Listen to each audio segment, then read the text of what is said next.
How's it going, everybody? Thank you so much for tuning in. Today, we're going to be taking a look at the latest release from Tonsen ArtToys, being the Warped Vengeance Unbound Wrath version B. Let's jump right into it. And here we have the Tonsen Arts Bojack Unbound version of Trunks, their B option, the battle damaged one. And man, this guy looks incredible.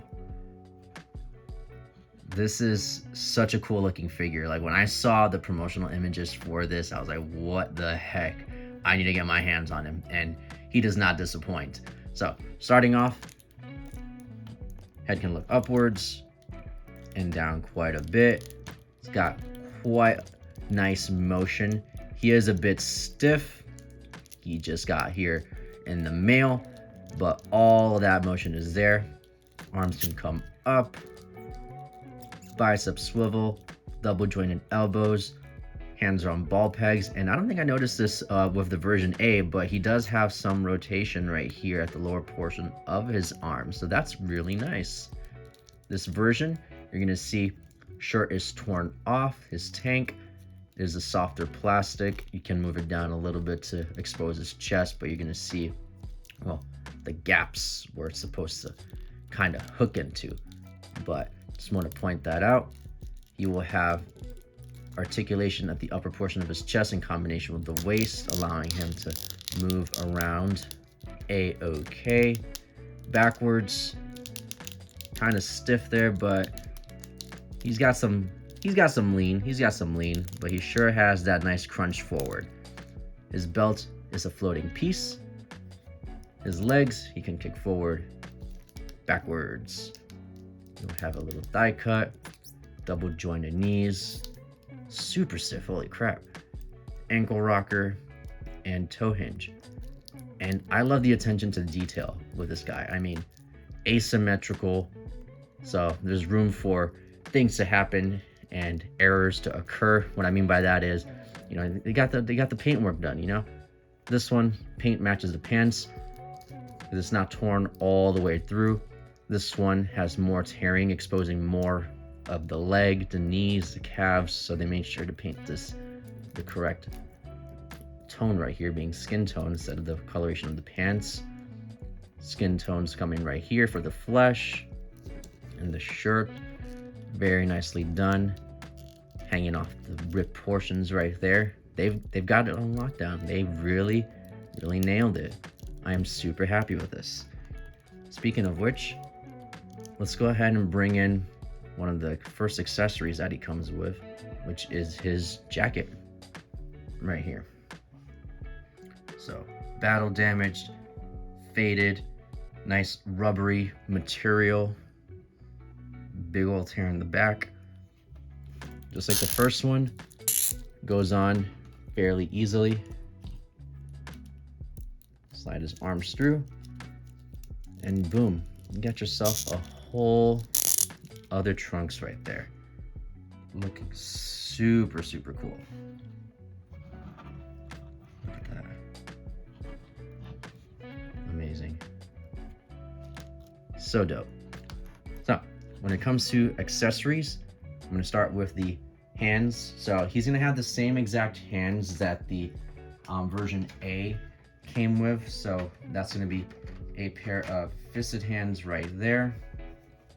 He is also going to come with a pair of sword holding hands right here,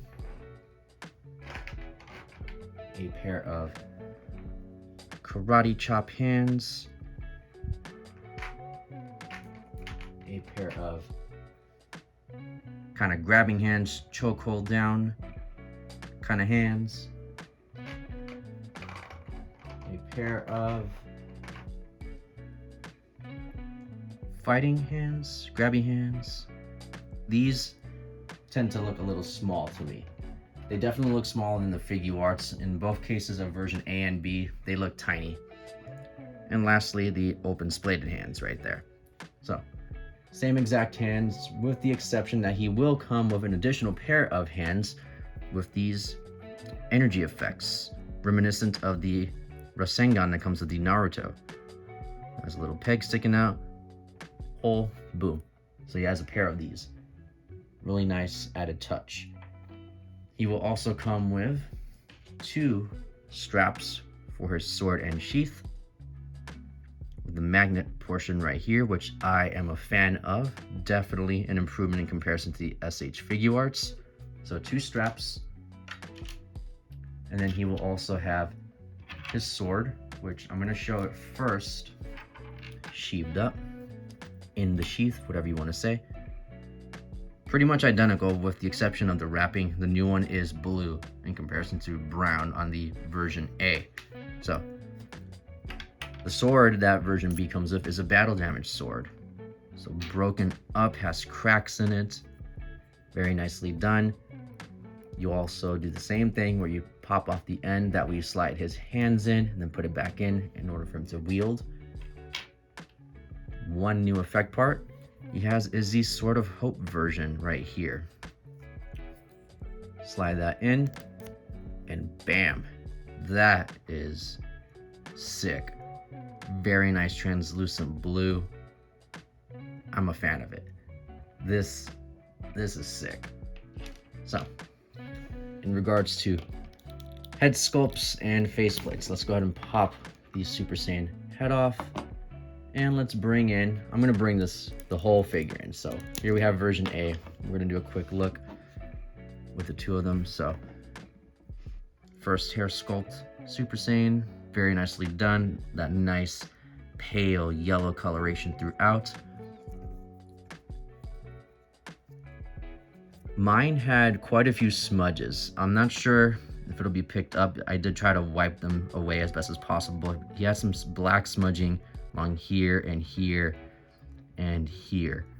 So very, very noticeable. Initially, not so much now, but yeah. Otherwise, very clean hair. So this is the first faceplate on the Super Saiyan one, which is just looking straight, pissed. Version A had a similar expression, but it was more off to the side angry, as you can see. Version B, just like version A, has a teeth gritted angry one. And the rest that version B comes with are all unique to him. So you have this next one, which is like getting punched in the gut and he's just like spitting out from said punch. Looks aight. Like I can see what they were going for, but not really sure how I feel about it. He also comes with a getting punched in the face type of faceplate, and this is really, really cool. I can see that. It's like, psh, like the shocked expression, like, whoa, you just tried to sock me, bro. Very nicely done. And then he also has a yelling one, which is reminiscent of version A, but it is different. It's more extreme. Like the eyes on version B are much bigger and whited out. The pupils are there, but just barely. So he's like in rage mode. And this is really, really cool. He also comes with a non-Super Saiyan hair sculpt. This time the coloration is a bit more on the pink side. Looks very good, however. Version A, for comparison, is more purple. They each come with the stoic faceplate. No messy hair on this one. No smudges. Version B has a smiling one right here, looking straight. Version A had a similar one, just looking off to the side. And version B also has a teeth gritted one, which A also had. Version A had one extra faceplate for the non-Super Saiyan hair sculpt, which is the yelling one, but that's okay. These are interchangeable, mix and matching, have some fun. So let's go ahead and pop these head sculpts right back on their respective bodies. And again, as mentioned, you can mix and match. So if you want to have the super shiny metallic hair on the battle damage body, you can do that. If you want the pale Super Saiyan hair sculpt on this guy, you can do that. Side view. And they really, man, I am so impressed. Like, I'm kind of at a loss for words. Like, I was messing around with these guys initially, but looking at them even now, like just for the review, it's just like, they're stunning. Even the subtle paint differences, you know, in the boots, the pants, the belts, the buckle area, the jacket, even the flesh tone seems a bit more pale on this guy as well in version B. It's so incredible. I am a very big fan of what Tonsen has done with Trunks. And just for adding him in here, we're gonna bring in the SH Figuarts Boy from the Future right here. Head sculpts are interchangeable, so you can pop them on one another just to get whatever version of Trunks you want for your photography or just display. So yeah, let's go ahead and wrap this up. So Tonsen Arts brings it again. This battle damage version of Trunks from the Bojack Unbound movie is spectacular. That unique sculpt throughout that battle damage is amazing. He has a whole bunch of accessories as well. He's got energy effect hands, the Sword of Hope, magnetic straps for the sword sheath as well, 2 unique hair sculpts, both the base and Super Saiyan, and corresponding face plates. And don't forget about that jacket. Battle damage jacket is removable. This guy is just such a cool figure, and the second in the Tonsen ArtToys line that I've gone ahead and picked up, and I cannot wait for them to make some more. So again, I do recommend this guy, and if you guys have questions, leave a comment down below. You can check out my Instagram at GojiBoy93. We're going to find photos of this guy as well as many other Dragon Ball figures in my collection. And if you enjoyed this video, please consider subscribing. Till next time, guys, take care.